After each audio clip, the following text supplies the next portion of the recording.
My son and his wife went on a trip, leaving me to care for her mother, who was in a coma after an accident. As soon as they left, she opened her eyes and whispered something that made my spine freeze. "I'm glad to have you here. Follow my story until the end and comment the city you're watching from, so I can see how far my story has reached." I never imagined that at 64 years old, I'd discover just how little I really knew about my own son. Grant had always been distant, even as a child, but I told myself that was just his personality. Some people aren't naturally affectionate, right? I convinced myself of that for years, especially after he married Amelie 3 years ago. When Grant called me last Tuesday morning, his voice carried that familiar tone of obligation rather than warmth. "Mom, Amelie and I need to take an emergency trip to Seattle. Her mother had another episode, and we can't leave her alone." Marianne had been in what the doctors called a vegetative state for 6 months now, ever since the car accident that left her with severe brain trauma. The poor woman just lay there in the hospital bed they'd set up in Grant's guest room, breathing through machines, completely unresponsive to the world around her. "Of course, sweetheart," I heard myself saying, though something in his tone made my stomach tighten. "How long will you be gone?" "Just 4 days, maybe 5. There was a pause. Then he added, "The nurse will come by twice a day to check her vitals and adjust her medications. You just need to be there in case of emergencies." I should have asked more questions. I should have wondered why they couldn't hire a full-time caregiver if Marianne needed constant supervision. But I was so grateful that my son needed me for something, anything, that I ignored the warning bells in my head. Thursday morning, I arrived at Grant's house in Riverside with my small overnight bag. The house always felt cold to me, despite its expensive furnishings and perfect decorating. Amelie greeted me at the door with her usual practiced smile, the one that never quite reached her eyes. "Thank you so much for doing this, Laureen," she said, though her gratitude felt rehearsed. "Mother has been so peaceful lately. The doctors say she's stable, but we just can't risk leaving her alone." Grant appeared behind her, already checking his watch. "Our flight leaves in 3 hours. The nurse, Mrs. Patterson, will be here at 9 a.m. and 6 p.m. every day. Her medications are all labeled in the kitchen." I followed them to the guest room where Marianne lay motionless in the hospital bed. Machines beeped softly around her, monitoring her heart rate and oxygen levels. Her silver hair was neatly brushed, and someone had applied a light pink lipstick to her pale lips. She looked almost peaceful, like she was simply sleeping deeply. "She hasn't shown any signs of consciousness in months," Amelie whispered, standing beside the bed. "Sometimes I talk to her, hoping she can hear me, but the doctors say there's probably no awareness left." Something about the way she said it made me look at her more carefully. There was something cold in her expression as she stared down at her mother, something that didn't match the concern in her voice. Grant kissed my cheek quickly, a perfunctory gesture. "We'll call tonight to check in. Emergency numbers are on the refrigerator." And then they were gone, their designer luggage rolling across the marble foyer, the front door closing with a soft click that somehow sounded final. I stood in the hallway for a moment, listening to the house settle around me. The silence was heavy, broken only by the steady beeping from Marianne's room. I walked back to check on her, adjusting the blanket that had shifted slightly when I leaned over to smooth her hair. That's when it happened. The moment my fingers touched her forehead, Marianne's eyes snapped open. I gasped, stumbling backward, my heart hammering against my ribs. Her blue eyes, clear and alert, locked onto mine with an intensity that made my breath catch in my throat. "Thank God," she whispered, her voice hoarse but unmistakably conscious. I was beginning to think they'd never leave. I felt the blood drain from my face. "Marianne, you're awake?" She struggled to sit up slightly, wincing as she did. "Help me, please. I've been lying still for so long my muscles are cramping." My hands shook as I helped adjust her pillows, my mind racing to process what was happening. But the doctors said, "Grant and Amelie said you were in a coma." Marianne's laugh was bitter, filled with a pain that went beyond physical discomfort. "Oh, my dear Laureen, there's so much you don't know." She gripped my hand with surprising strength. "They think I'm in a coma because that's what they want to believe. what they need everyone to believe. I don't understand, I whispered, sinking into the chair beside her bed. Marianne's eyes filled with tears, but her voice remained steady. They're drugging me, Laureen. Every day, sometimes twice a day, Amelie gives me injections that knock me unconscious. She tells everyone they're prescribed medications from my neurologist, but they're not. The room seemed to spin around me. That's impossible. Why would they do such a thing? Because, Marianne said, her voice dropping to barely above a whisper, they're stealing everything I own, and they need me unconscious so I can't stop them. I stared at her, my mouth dry, my heart pounding so hard I was sure she could hear it. What do you mean stealing? Marianne closed her eyes for a moment, as if gathering strength. My bank accounts, my investments, my house in Portland. They've been forging my signature, claiming I gave them power of attorney while I was supposedly unconscious. They've already transferred over $200,000 out of my retirement fund. The numbers hit me like physical blows. $200,000. But Grant would never. He's my son. Your son, Marianne said gently but firmly, is not the man you think he is. And Amelie, her voice hardened. Amelie is a monster. I felt sick, my stomach churning with disbelief and growing horror. How do you know all this if they're keeping you unconscious? Because sometimes I fight off the drugs long enough to hear them talking. They think I'm completely out, so they don't bother to leave the room when they discuss their plans. Marianne's grip on my hand tightened. Last week, I heard Amelie on the phone with someone, laughing about how easy it's been to fool everyone. She said the hardest part was pretending to cry at the hospital. The room felt like it was closing in on me. This can't be real. This can't be happening. It gets worse, Marianne whispered, and something in her tone made ice form in my veins. They're not planning to keep this up forever. I heard them arguing about timing, about when to let me naturally slip away. The words hung in the air between us like a death sentence. I couldn't breathe, couldn't think, couldn't process what she was telling me. They want to kill you, I said, the words feeling foreign in my mouth. Marianne nodded slowly. And Laureen, I think you might be in danger too. The silence that followed Marianne's words was deafening. I sat frozen in that chair, staring at this woman I'd believed was unconscious, trying to make sense of what felt like a nightmare I couldn't wake up from. What do you mean I might be in danger? My voice came out as barely a whisper. Marianne struggled to sit up straighter, and I instinctively moved to help her, though my hands were trembling. You're here as their witness, Laureen, the devoted grandmother, caring for her son's poor mother-in-law out of the goodness of her heart. When something happens to me, you'll be the one to testify that I never showed any signs of consciousness. The implications hit me like a sledgehammer. They're using me. They're using both of us. Marianne's voice carried decades of pain and betrayal. But you still have a chance to walk away from this.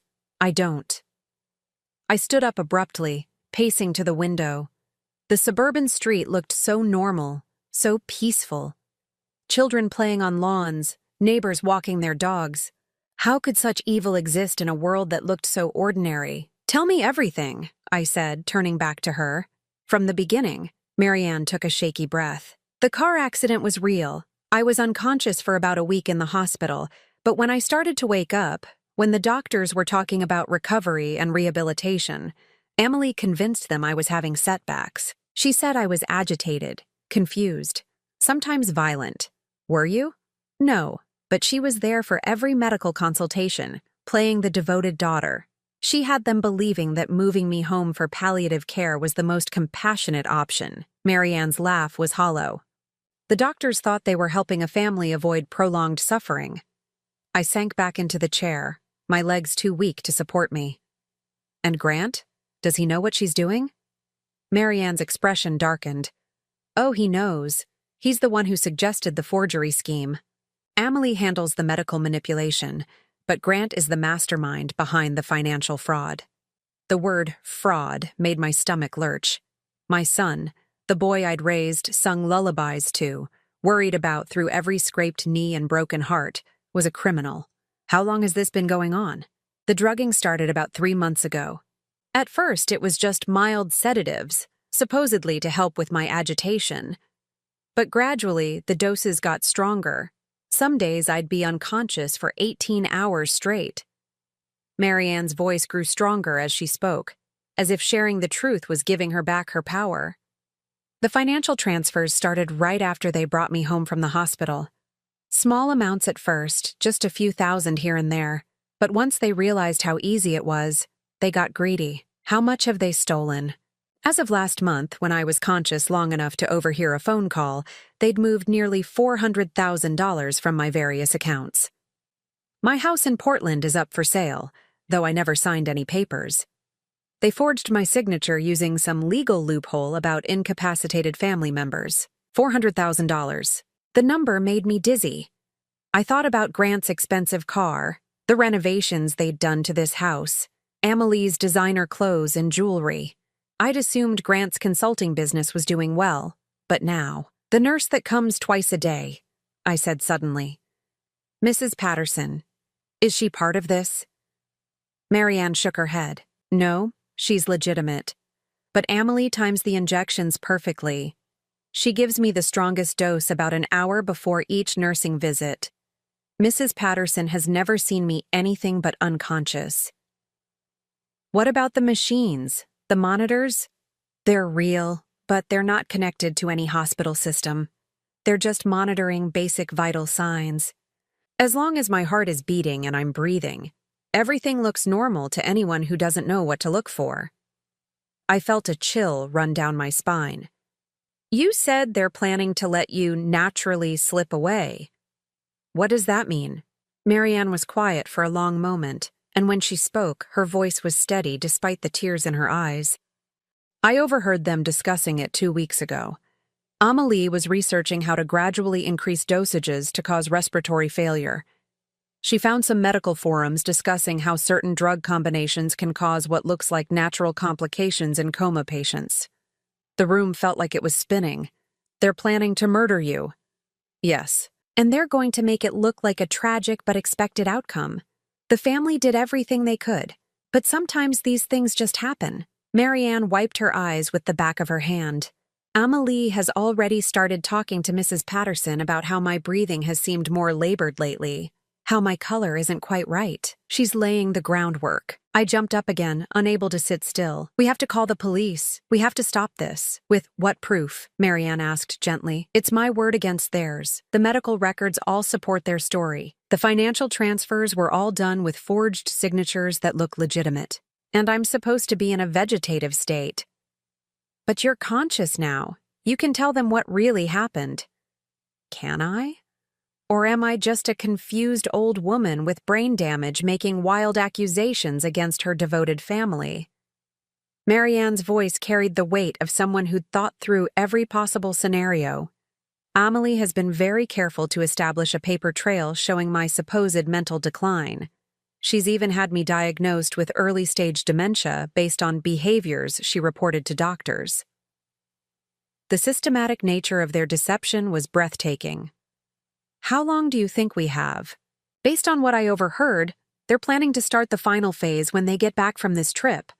They wanted me to have a few days under the care of loving family before the tragic turn for the worse. Marianne looked at me with an expression that was somehow both desperate and determined. They needed a witness who could testify to my peaceful final days. That's where you come in. The weight of realization crashed over me. They asked me to come here not because they needed help. They needed an alibi. A perfect alibi.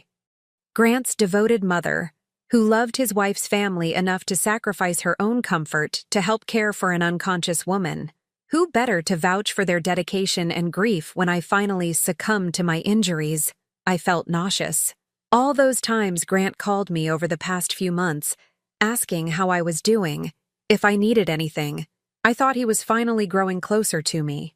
He was keeping tabs on you, making sure you were stable, reliable, and completely unsuspecting. Marianne's voice was gentle but unflinching. I'm sorry, Laureen, but your son has been manipulating you just as much as he's been manipulating everyone else. The last piece of hope I'd been clinging to shattered. Grant didn't need me. He didn't love me. He was using me as an unwitting accomplice in murder. What are we going to do? I whispered. Marianne gripped my hand again, her eyes blazing with a fierce determination I hadn't expected. We're going to beat them at their own game. Over the next several hours, Marianne told me things that made my blood run cold. We spoke in whispers, even though we were alone, as if the walls themselves might betray our conversation to Grant and Amelie. The first time I realized something was wrong was about 4 months ago, Marianne began, her voice growing stronger as she shared her story. I was starting to feel more like myself after the accident. The physical therapy was helping, and I was beginning to remember things more clearly. That's when Amelie started suggesting to the doctors that I was having episodes. What kind of episodes? According to her, I would become violent when she tried to help me with basic tasks. She said I didn't recognize her, that I would scream and try to hit her. She even showed up to one doctor's appointment with scratches on her arms. Marianne's voice was filled with disgust. Scratches she gave herself. I felt sick imagining the performance Amélie must have put on. And the doctors believed her? Why wouldn't they? She was the devoted daughter, exhausted from caring for a traumatized mother. She would cry during the appointments, talking about how heartbreaking it was to see me so confused and angry. She even brought Grant to one visit to confirm her stories. What did Grant say? Marianne's expression hardened. He played his part perfectly. Talked about how difficult it was for Amelie, how worried he was about her mental health from the stress of caring for me. He suggested that perhaps medication could help calm my aggression so that Amelie could provide better care. The calculated nature of their deception was stunning. So the doctors prescribed sedatives. At first, yes, mild ones. But Amelie kept reporting that they weren't working. She said I was getting worse, more violent, more confused. Each visit, she painted a picture of a woman descending further into madness. Marianne paused, closing her eyes as if the memory was painful. The doctors started prescribing stronger medications, and that's when Amelie began preparing her own injections. What do you mean?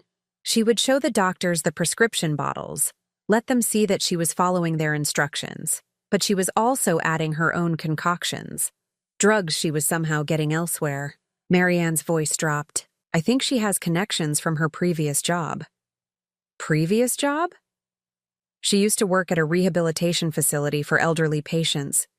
She was fired about 5 years ago, though Grant never told me why. I found out later from a mutual friend that there had been some kind of investigation involving patient medications, but nothing was ever proven. The pieces were falling into place, creating a picture so dark I could barely comprehend it. She's done this before. I think so. And I think that's how she and Grant met.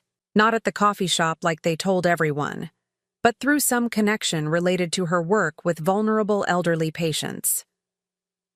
Marianne shifted uncomfortably in the bed. Grant has always been drawn to easy money, even as a teenager. Remember when he got in trouble for selling fake IDs in high school?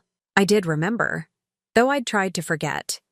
Grant had been suspended for 2 weeks, and I'd spent hours at the school principal's office, making excuses for his behavior. I thought he'd outgrown that phase. He didn't outgrow anything. He just got better at hiding it.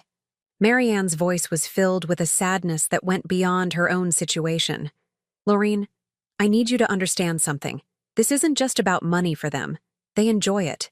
The control, the deception, the power they have over someone helpless. What do you mean? Sometimes, when they think I'm completely unconscious, they talk to me anyway. Amelie will lean over my bed and whisper things about how pathetic I am, how no one will miss me when I'm gone. Grant talks about all the things they'll buy with my money, the trips they'll take. Marianne's voice trembled slightly. They've turned my suffering into entertainment. I felt rage building in my chest, hot and fierce. Those monsters.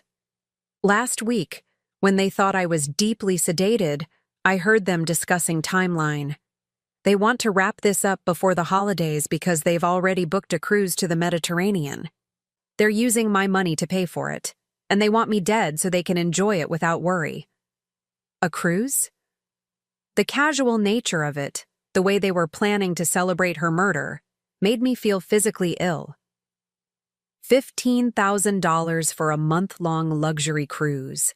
They've already put down a deposit. Marianne looked directly at me. They're planning to be grieving family members who need time to heal from their tragic loss. The audacity was breathtaking. How do you know all these details? Because they're not as careful as they think they are. When you believe someone is unconscious, you stop monitoring how loudly you speak. And when you're excited about your schemes, you tend to share details. Marianne managed a weak smile. They've essentially confessed their entire plan to me over the past few months. What exactly is the plan? Marianne took a deep breath, as if preparing herself to relive the most terrifying parts. Starting when they return from Seattle, Amelie is going to begin documenting what she calls concerning changes in my condition. She'll call Mrs. Patterson and maybe even bring in another nurse for a second opinion. She's going to report that my breathing seems labored, that my color is off, that she's noticed signs of organ failure. But you're fine. Not for long. She's going to increase the drug dosages to actually cause the symptoms she's reporting. Respiratory depression, irregular heartbeat, signs that my body is shutting down. Marianne's voice was clinical, as if she were discussing someone else's death. The beauty of their plan is that it will look completely natural. A brain-injured woman whose body finally gives up the fight. How long do they think this will take? Based on what I overheard, they're planning for it to happen over about 10 days. Long enough to seem natural, but not so long that it becomes inconvenient. Marianne paused. They want me dead before Thanksgiving. That was less than 3 weeks away. And what about after? What happens when you're dead? They inherit everything through Amelie's status as my next of kin. The house, the remaining money, my life insurance policy. They've already researched probate laws to make sure there won't be any complications. Marianne's voice grew cold. They've even picked out my burial plot. The cheapest one they could find, of course. No point in wasting money on a dead woman. I was shaking with rage and horror. We have to stop them. We have to find a way to prove what they're doing. I've been thinking about that for months, Marianne said. The problem is that everything they've done has been very carefully planned. The medical records, the financial documents, even the witnesses who can testify to my supposed condition. It all supports their story. But we know the truth now. We know the truth, but proving it is another matter entirely. Marianne looked at me with an expression that was both desperate and determined. That's why I need your help, Laureen. You're the only person who's seen me conscious. You're the only one who knows what they're really doing. What do you want me to do? Marianne was quiet for a moment, and when she spoke, her voice was stronger than it had been all day. I want you to help me gather evidence, real evidence, the kind that even the best lawyers can't explain away. How? They think they're so clever, but they've made one crucial mistake. Marianne's eyes had a fierce gleam. They trust you completely. Grant believes his sweet, naive mother would never suspect anything. He thinks you're the perfect witness because you're too innocent to see what's really happening. So we use that. Exactly. Over the next few days before they return, I need you to help me find proof of what they've been doing. Bank records, medication bottles, anything that shows the truth about their scheme. Marianne gripped my hand tightly. And when they come back and start the final phase of their plan, we'll be ready for them. What if they suspect something? What if they realize you're conscious? Marianne smiled, and for the first time since this nightmare began, I saw hope in her expression. Then we'll give them the performance of their lives. We'll let them think they're winning right up until the moment we destroy them. The determination in her voice sent chills down my spine, but they weren't chills of fear anymore. They were chills of anticipation. For the first time in my life, I was going to fight back against the people who had used and manipulated me, and we were going to win. The next 2 days passed in a blur of careful investigation. Marianne and I worked together like detectives, gathering evidence whenever Mrs. Patterson wasn't scheduled to visit. We had to be incredibly careful about timing. Marianne would pretend to be unconscious during the nurse's visits, and I would play the role of the concerned caregiver, asking appropriate questions about her condition. Mrs. Patterson was a kind woman in her 50s who genuinely cared about her patients. Watching her check Marianne's vital signs and adjust her blankets with such gentle professionalism made me realize how thoroughly Grant and Amelie had deceived everyone involved. Her breathing seemed steady today, Mrs. Patterson noted during her Friday morning visit, making notes on her chart. How has she been overnight? Very peaceful, I replied, hating how easily the lies came now. No changes that I've noticed. After she left, Marianne and I immediately got back to work. She directed me to places in the house where Grant and Amelie had hidden evidence of their crimes. Check the filing cabinet in Grant's office, Marianne whispered. Top drawer behind the tax documents. That's where they keep the forged papers. I found what she was talking about: copies of power of attorney documents, medical directives, and bank authorizations, all bearing Marianne's signature. But when I compared them to her real signature on some old Christmas cards, the differences were obvious to anyone who knew what to look for. They practiced, Marianne explained when I showed her what I'd found. I caught Amelie tracing my signature on practice sheets months ago. When I asked her about it, she said she was helping me with thank you notes for get well cards. I believed her. We also found records of the illegal drug purchases. Amelie had been ordering sedatives through online pharmacies, using fake prescriptions and multiple identities. The shipping records were all there, hidden in a box in their bedroom closet. She's been getting them delivered to different addresses, I told Marianne, as I photographed the evidence with my phone. Post office boxes, neighbors' houses when they're out of town, even some to your old address in Portland. How much has she spent on this? I added up the receipts. Over $3,000 in the past 4 months. All paid for with transfers from your bank account. The irony was sickening. They were using Marianne's own money to buy the drugs they planned to kill her with. But our most disturbing discovery came when I found Amelie's journal. She keeps a diary? Marianne asked when I told her what I'd found hidden behind books in their bedroom. Not exactly a diary, more like planning notes. I felt sick reading it. She's been documenting everything. The drug combinations, the timing, even her observations about how you react to different dosages. Marianne was quiet for a long moment. Read me some of it. I opened the journal to a random page and read, October 15th, increased morning dose to 4 milliliters. Subject remained unconscious for 19 hours. Breathing remained stable, but heart rate dropped to 58 beats per minute. Need to adjust to avoid suspicious readings during nurse visits. She's treating me like a lab experiment, Marianne said, her voice barely above a whisper. I turned to another page. October 22nd. Subject showed signs of awareness around hour 16. Made soft sounds when repositioned. Administered additional dose immediately. Note, may need to increase standard dosage to prevent breakthrough consciousness. My God, Marianne. She's been studying how to keep you unconscious more effectively. What else does it say? I flipped through more pages, each entry more chilling than the last. October 28th.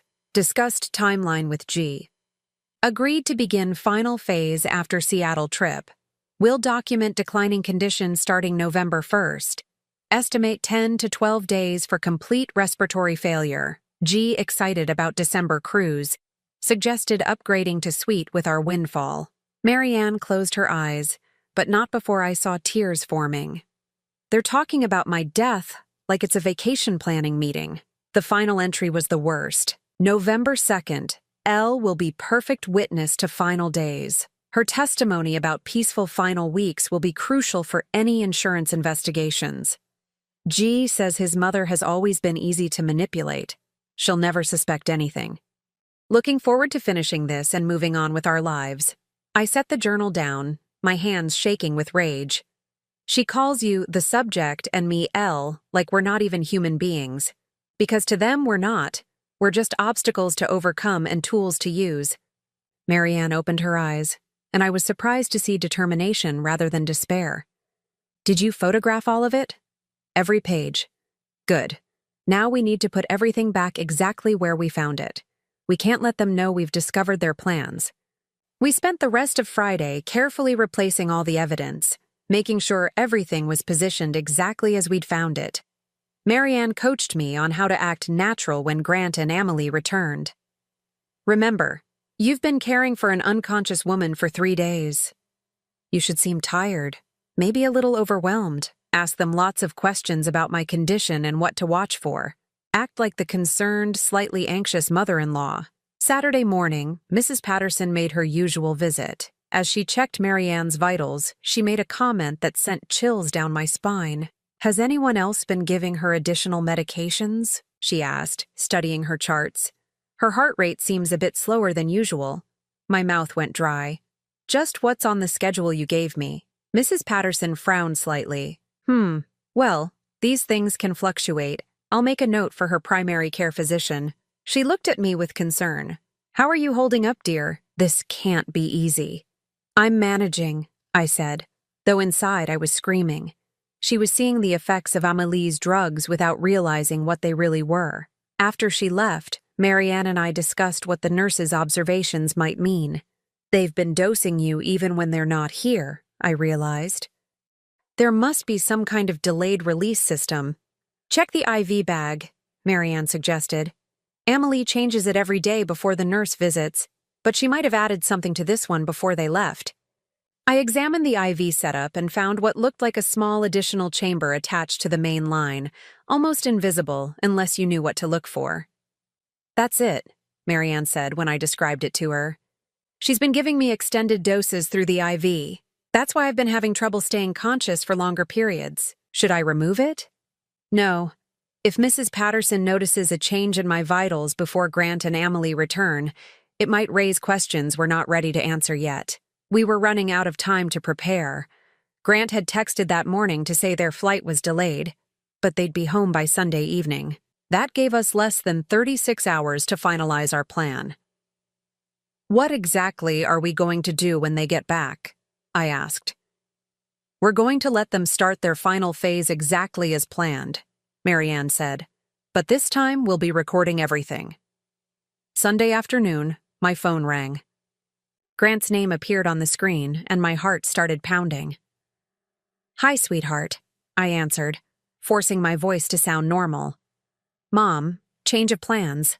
Our flight got moved up. We'll be home in about 3 hours instead of tonight." My blood turned to ice. We weren't ready. "Oh, that's wonderful. I know you're anxious to get back to check on Marianne." "How has she been?" "The same. Mrs. Patterson says her vitals are stable. She seems very peaceful." The lies felt like ash in my mouth. "Good. Listen, Mom, I want to prepare you for something." The nurse mentioned that Marianne's condition might start declining soon. These things happen with brain injuries. Sometimes patients seem stable for months, then take a sudden turn for the worse. He was already laying the groundwork, just as Marianne had predicted. "Oh no. What should I watch for?" "Changes in her breathing, her color, things like that. But don't worry. Amelie will know what to do when we get back." "Of course. I'll see you soon." After I hung up, I ran to tell Marianne about the change in plans. 3 hours, she said, her voice steady despite the circumstances. "That's enough time to set up the recording equipment and get everything ready." "Recording equipment?" Marianne smiled. "Did you think I've been lying here helpless for months without making any preparations? There's a box hidden in the basement behind the water heater. Bring it up here." When I found the box, I was amazed at what was inside. A small digital recording device, a tiny camera, and what looked like professional surveillance equipment. "Where did you get all this?" "I ordered it online months ago, when I first realized what they were planning. It took weeks of pretending to be unconscious while packages were delivered, but I managed to hide everything before they found it." Marianne's eyes gleamed with satisfaction. "They think they're so clever, but I've been preparing to destroy them for months." As we quickly set up the hidden camera and recording devices, I felt a mixture of terror and excitement. In just a few hours, Grant and Amelie would walk through that front door, believing they were about to complete their perfect crime. Instead, they were walking into a trap that would expose them for the monsters they really were. "Are you ready for this?" Marianne asked as we heard a car pulling into the driveway. I looked at this brave woman who had endured months of abuse and manipulation, who was about to risk her life to bring her tormentors to justice. "I'm ready." The front door opened, and I heard Amelie's voice calling out cheerfully, "We're home!" The final phase was about to begin. "Lorene, we're back."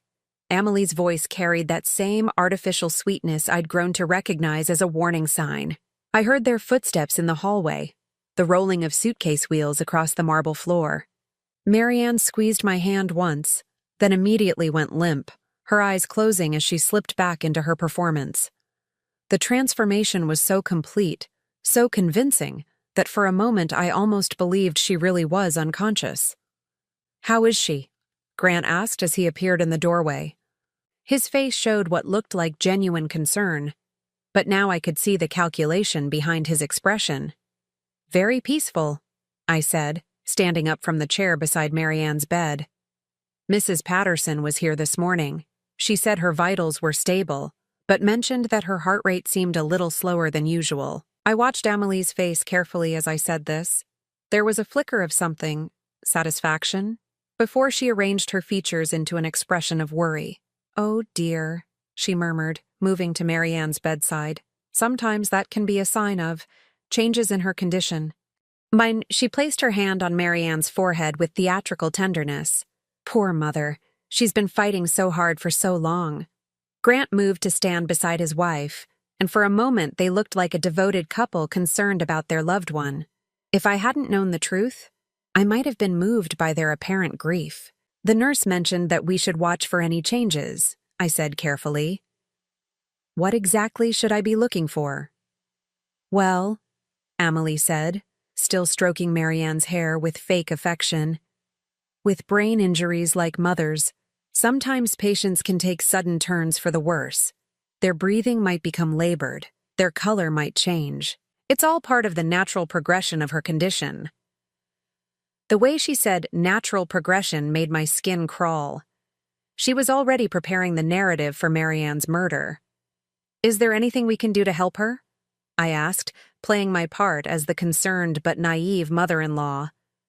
Grant and Amelie exchanged a look that lasted just a fraction too long. "We just have to keep her comfortable," Grant said.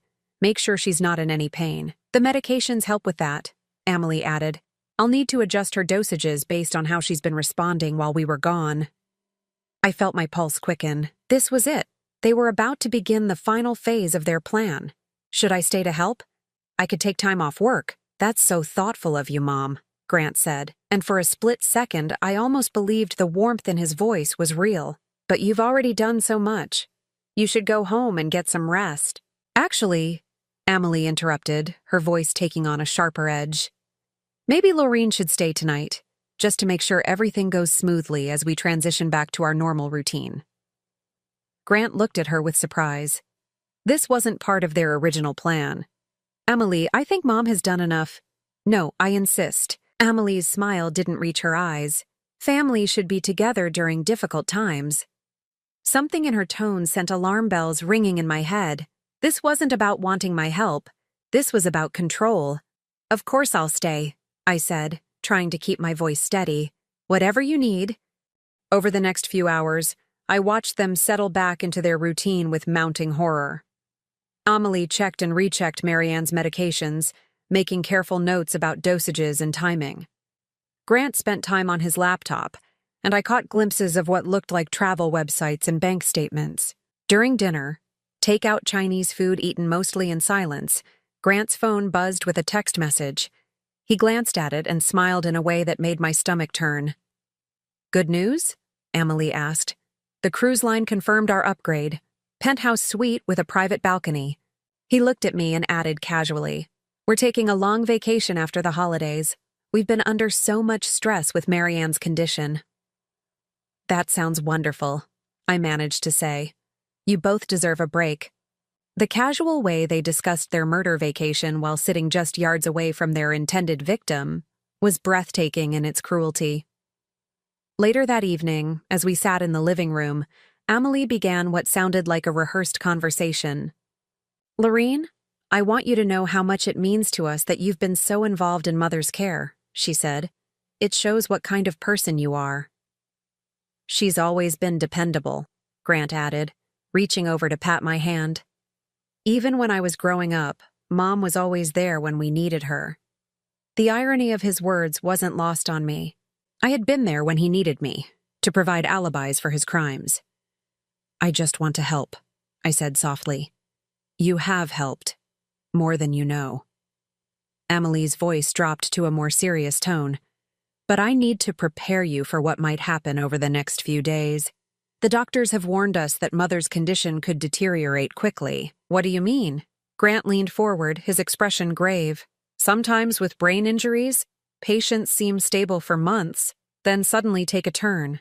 Their body systems start failing one by one. It's heartbreaking, Amelie added, dabbing at her eyes with a tissue. But it's also a blessing in a way. Mother won't suffer much longer. They were so convincing, so practiced in their deception. If I hadn't heard Marianne's story, if I hadn't seen the evidence of their crimes, I would have believed every word. Is there anything I can do to help during this difficult time? I asked. Just be here, Grant said. Having family around makes it easier to cope. Amelie nodded. And if anything happens, if Mother takes a sudden turn, we'll need you to help us understand that we did everything we could. There it was. The real reason they wanted me to stay. They needed their witness present for the final act. Around 10 o'clock, Amelie announced it was time to give Marianne her evening medications. This might be a good learning experience for you, Laureen, she said as we walked to Marianne's room, in case you ever need to help with her care again. I watched in horrified fascination as Amelie prepared the injection. She was so casual about it, chatting about the different medications and their purposes while she drew liquid from multiple vials into the syringe. This one is for pain management, she explained, holding up one vial. This is to help with muscle spasms, and this one helps her sleep peacefully. The peaceful sleep medication, I realized, was probably the sedative that would keep Marianne unconscious for the next 18 hours. As Amelie administered the injection, I had to fight the urge to stop her, but we needed them to reveal more of their plan, and Marianne had insisted she could handle whatever they gave her for one more night. How long before it takes effect? I asked. Usually within 15 minutes she'll be deeply asleep, Amelie said, disposing of the needle in a medical waste container. She won't wake up until late tomorrow morning. Grant appeared in the doorway. Everything okay in here? Just fine. Mother should rest comfortably now. Amelie smoothed Marianne's blanket with mock tenderness. Sweet dreams, Mother. As we left the room, I felt sick knowing that Marianne was already fighting off the drugs coursing through her system, but I also felt a surge of admiration for her strength and determination. Back in the living room, Grant poured himself a scotch while Amelie made tea. The atmosphere felt almost celebratory, though they were trying to hide it. I'm exhausted, Amelie announced after finishing her tea. I think I'll turn in early. Laureen, the guest room is all set up for you. Actually, Grant said, setting down his glass with more force than necessary, I think we need to have a conversation first. Something in his tone made both Amelie and me look at him sharply. He was staring at me with an expression I'd never seen before. Cold, calculating, almost predatory. Grant? I said uncertainly. He walked to the window and pulled the curtains closed, then turned back to face me. Mom, I need you to understand something about the situation here. Amelie moved to stand beside him, and suddenly they looked less like a grieving couple and more like a team preparing for battle. What situation? I asked, though my heart was already pounding with dread.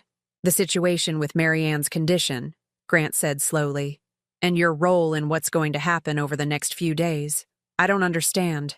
Grant and Amelie exchanged another look, and this time I saw something pass between them that made my blood run cold. Mom, Grant said, his voice taking on a tone I remembered from his teenage years when he was about to lie his way out of trouble.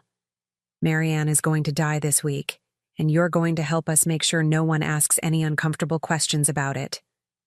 The words hit me like physical blows. Even though I'd known this was their plan, hearing Grant say it so casually, so matter-of-factly, made it real in a way that terrified me. Grant? What are you talking about? Don't play dumb, Mom. It doesn't suit you. His voice was hardening now, losing all pretense of warmth. You've been here for 3 days. You've seen Marianne's condition. When she dies, and she will die very soon, you're going to tell everyone that she went peacefully, surrounded by family who loved her. You're scaring me, I whispered, which wasn't entirely an act. Amelie stepped forward, her mask of sweetness completely gone now. You should be scared, Laureen, because you have a choice to make. You can be part of this family, or you can be a problem that needs to be solved. What kind of choice? Grant sat down across from me, leaning forward with his elbows on his knees. Here's what's going to happen, Mom. Over the next few days, Marianne's condition is going to deteriorate. Her breathing will become labored, her heart rate will become irregular, and eventually her body will give up the fight. And you're going to be here to witness all of it, Emily added. You're going to see how hard we fight to save her, how devastated we are when we lose her. When the paramedics come, when the police ask routine questions, when the insurance investigators follow up, you're going to tell them exactly what you saw, Grant continued. A loving family doing everything possible for a brain-injured woman who tragically lost her battle. I stared at them, these two people who were calmly explaining how they planned to commit murder and use me as their alibi. And if I don't? The temperature in the room seemed to drop 10 degrees. Mom, Grant said softly, you're 64 years old. You live alone. You don't have much family besides me. Accidents happen to elderly people all the time. The threat was clear, even though he'd wrapped it in gentle language. I felt true fear for the first time since this nightmare began. You wouldn't, I breathed. We really hope we won't have to, Emily said, her voice bright and cheerful again. We much prefer having you as our ally rather than our enemy. After all, family should stick together. I sat there in stunned silence, trying to process what they'd just told me. They weren't just planning to murder Marianne. They were prepared to kill me too if I didn't cooperate with their scheme. I need some time to think, I finally managed to say. Of course you do, Grant said, standing up and walking over to pat my shoulder. The gesture felt like a snake wrapping around my neck. Take all the time you need, but remember, Mom, we start tomorrow morning, and we need to know that you're with us. As I walked to the guest room on shaking legs, I heard them whispering in the living room behind me. I couldn't make out the words, but the tone was unmistakably that of predators discussing their prey. I closed the door and sat on the edge of the bed, my whole body trembling. They had just threatened my life as casually as they might discuss the weather. And tomorrow, they were going to begin murdering Marianne while forcing me to watch and later lie about what I'd witnessed. But what they didn't know, what they couldn't possibly suspect, was that every word of their confession had just been recorded by the hidden devices Marianne and I had planted throughout the house. The trap had been sprung, and they had walked right into it. I barely slept that night.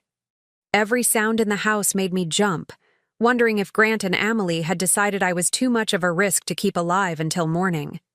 But as dawn broke through the guest room window, I was still breathing, still alive, and still determined to see their plan through to its conclusion. At 6 a.m., I heard movement in the hallway. Emily was starting her morning routine, checking on Marianne and preparing what she would claim were prescribed medications. I lay still, listening to her soft footsteps and quiet humming, amazed at how normal she could sound while preparing to commit murder. Around 7, Grant knocked softly on my door. Mom, are you awake? I opened the door to find him standing there with a cup of coffee and what looked like genuine concern on his face. The performance was so convincing that for just a moment I almost forgot what he really was. I brought you coffee, he said gently. I know last night was a lot to process. Thank you, I said, accepting the cup with hands that only trembled slightly. Have you thought about what we discussed? I looked into his eyes, my son's eyes, and saw absolutely no trace of the boy I'd raised. Yes. And? I understand what you need from me. The words tasted like poison in my mouth. Grant's face relaxed into what might have been relief. I knew you'd see reason, Mom. Family has to stick together, especially during difficult times. Of course, I said softly. I just want to help. Good. Emily is going to start documenting changes in Marianne's condition today. She might need you to witness some of those changes to confirm what you've observed. I understand. Grant patted my shoulder again, that gesture that now made my skin crawl. You're doing the right thing, Mom. This is what's best for everyone. After he left, I got dressed quickly and made my way to Marianne's room. Emily was there, adjusting IV lines and making notes on a chart. How is she this morning? I asked. I'm concerned, Amelie said, her voice full of practiced worry. Her breathing seems more labored than usual, and her color is off. I think we might be seeing the beginning of the decline the doctors warned us about. I looked at Marianne, lying motionless in the hospital bed. Her breathing did seem slightly more labored, but I knew that was due to whatever drugs Amelie had given her the night before. Should we call Mrs. Patterson? I already did. She's coming by this afternoon to reassess. Amelie made another note on her chart. I also called Dr. Brennan's office to let him know about the changes. Dr. Brennan was Marianne's supposed neurologist, another part of their carefully constructed web of lies. I wondered if he even existed, or if Amelie was managing that deception too. What can I do to help? Just keep watch over her while I prepare her morning medications. If you notice any changes in her breathing or color, let me know immediately. I sat beside Marianne's bed, gently holding her hand. To anyone watching, I looked like a caring family member providing comfort. But I was actually checking for the subtle signs we'd arranged, a slight pressure of her fingers to let me know she was conscious and alert inside her chemically induced prison. The pressure came, barely perceptible, but definitely there. Marianne was awake, aware, and ready. Over the next few hours, Amelie orchestrated what could only be called a masterpiece of deception. She documented declining vital signs, noted changes in Marianne's breathing patterns, and called in concerned reports to medical professionals who existed only in her imagination. I'm worried about fluid in her lungs, she told someone on the phone, supposedly Dr. Brennan's nurse. Yes, I know it's a common complication with prolonged bed rest. Should we increase the respiratory therapy? Grant played his part perfectly too, acting like a devoted son-in-law struggling with the impending loss of his wife's mother. He made tearful phone calls to imaginary relatives, updating them on Marianne's deteriorating condition. I think we should prepare ourselves, he told me around lunchtime. Amelie thinks it might happen within the next 24 to 48 hours. So soon? I managed to gasp, playing my role as the shocked family member. These things can progress very quickly once they start, he said, reaching over to squeeze my hand, but at least she won't suffer much longer. Mrs. Patterson arrived as scheduled at 2 p.m. I watched nervously as she examined Marianne, wondering if she would notice anything suspicious about the supposed deterioration. Her oxygen saturation is lower than I'd like to see, she said, frowning at her equipment, and her heart rate is more irregular. These can be signs of organ stress. What does that mean? I asked, though I already knew she was observing the effects of Amelie's drugs. It could mean her body is starting to shut down, Mrs. Patterson said gently. I'll need to call Dr. Brennan and see if he wants to adjust her care plan. After she left, Amelie seemed pleased with how the visit had gone. See how it works? She said to me quietly. The nurse is documenting everything. When this is over, there will be a clear medical trail showing natural progression of her condition. That evening, as we sat down for what I knew would be our last family dinner, Grant opened a bottle of wine to celebrate what he called getting through a difficult day. To family, he said, raising his glass. To family, Amelie echoed. To family, I repeated, though the word felt hollow in my mouth. As we ate, they continued to discuss their plans with the casual cruelty I'd come to expect. The cruise, the house they wanted to buy with Marianne's money, the new car Amelie had picked out. We're thinking of moving to Florida after everything settles down, Grant said. Fresh start, you know. Too many sad memories here. What about me?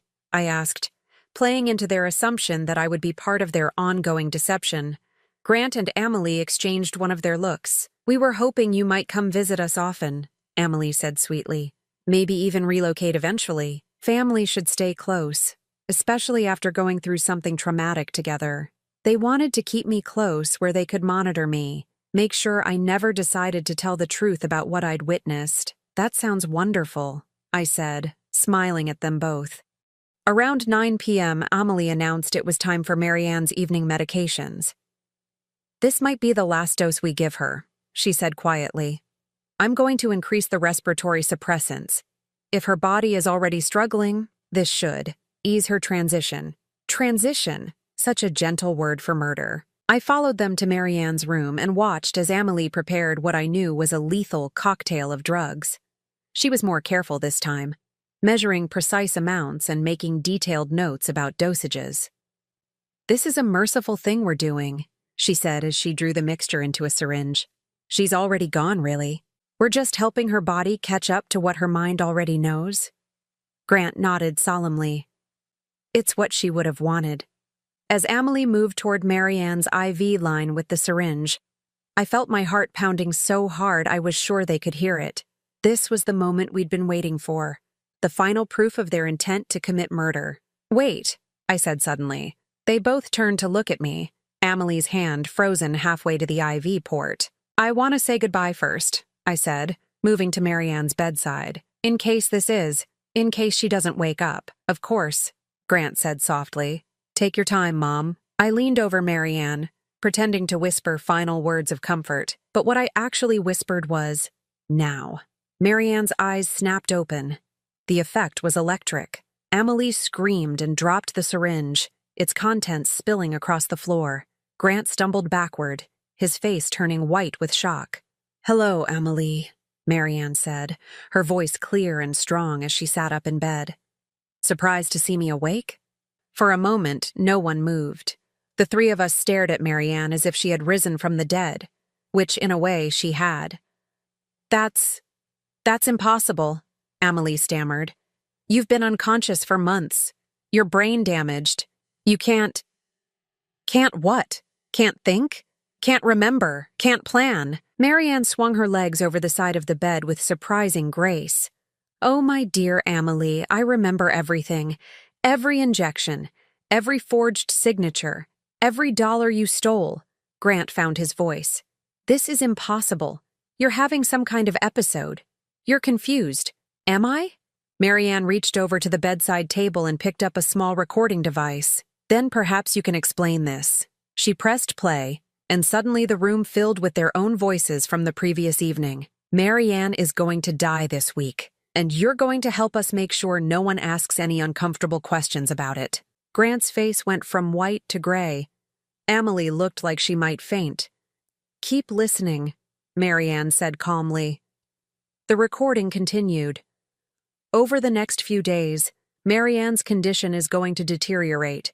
Her breathing will become labored, her heart rate will become irregular, and eventually her body will give up the fight." "You recorded us," Amelie whispered. "For months," Marianne confirmed. "Every confession, every plan, every casual discussion about my murder. Did you really think I would just lie there helplessly while you destroyed my life?" Grant lunged toward her, but Marianne held up her hand. "I wouldn't do that if I were you. You see, those recordings are already in the hands of the police, the FBI, and the district attorney's office. They've been watching this house since yesterday afternoon." As if summoned by her words, we heard the sound of car doors slamming outside, followed by heavy footsteps on the front porch. "Police! Open up!" Amelie collapsed into a chair, her face buried in her hands. Grant stood frozen, his mouth opening and closing like a fish gasping for air. "You see," Marianne continued conversationally as the front door burst open and armed officers flooded into the house. "I've been working with federal investigators for months. Healthcare fraud, elder abuse, conspiracy to commit murder. You two have been very busy criminals."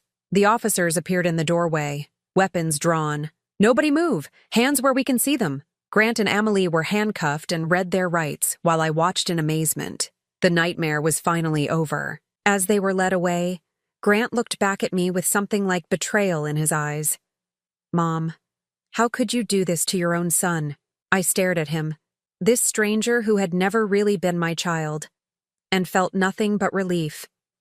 "You're not my son," I said quietly. "My son died a long time ago. You're just a criminal who happens to share my DNA." After the police left with their prisoners, Marianne and I sat in the quiet kitchen, drinking tea and processing what had just happened. "How long have you been planning this?" I asked. from the moment I realized what they were doing. I contacted the FBI through a lawyer friend, and we've been building the case ever since. Marianne smiled. They needed evidence of intent to commit murder. Your presence here as their intended witness was the final piece we needed. What happens now? Now they go to prison for a very long time. Healthcare fraud alone carries a 20-year sentence. Add in the elder abuse, the theft, the conspiracy to commit murder. Marianne shrugged. They'll be old before they see freedom again. And the money they stole? Already recovered and returned to my accounts. The FBI had been tracking every transaction. Marianne reached across the table and squeezed my hand. Lorene, I can never thank you enough. Without your help, they would have gotten away with it. I thought about that, about how close they had come to the perfect crime. If I hadn't been there to witness Marianne's awakening, if I hadn't been brave enough to help her gather evidence, Grant and Amelie would be planning their cruise vacation while Marianne lay in a grave. What will you do now? I asked. Live, Marianne said simply. For the first time in months, I can actually live without fear. And you? I considered the question. At 64, I was starting completely over. No son, no family obligations, no one to please or worry about except myself. I think I might travel, I said, surprising myself with the words. I've always wanted to see Ireland. Marianne's eyes lit up. I've always wanted to see Ireland too. Perhaps we could go together. The idea sent a warm feeling through my chest. The first genuinely happy emotion I'd felt in months. I'd like that very much. 6 months later, Marianne and I stood on the cliffs of Moher, watching the Atlantic Ocean crash against the rocks below. The wind whipped our hair around our faces, and we laughed like schoolgirls as we struggled to take selfies with the dramatic coastline behind us. Grant and Amelie had both been sentenced to 25 years in federal prison. The trial had been a media sensation, with headlines about the son and daughter-in-law who tried to murder an elderly woman for her inheritance. I'd testified at their sentencing hearing, looking both of them in the eye as I described the terror and betrayal I'd felt when they threatened my life. Neither of them had shown any remorse. Even facing decades in prison, they maintained they were the victims of an elaborate setup. But justice had been served, and more importantly, Marianne and I had found something neither of us expected. Friendship, freedom, and a second chance at happiness. As we walked back toward our rental car, Marianne linked her arm through mine. Where to next? She asked. I smiled, feeling lighter and more alive than I had in years. Anywhere we want. And for the first time in my life, that was exactly true. Now I'm curious about you, who listened to my story. What would you do if you were in my place? Have you ever been through something similar? Comment below. And meanwhile, I'm leaving on the final screen 2 other stories that are channel favorites, and they will definitely surprise you. Thank you for watching until here.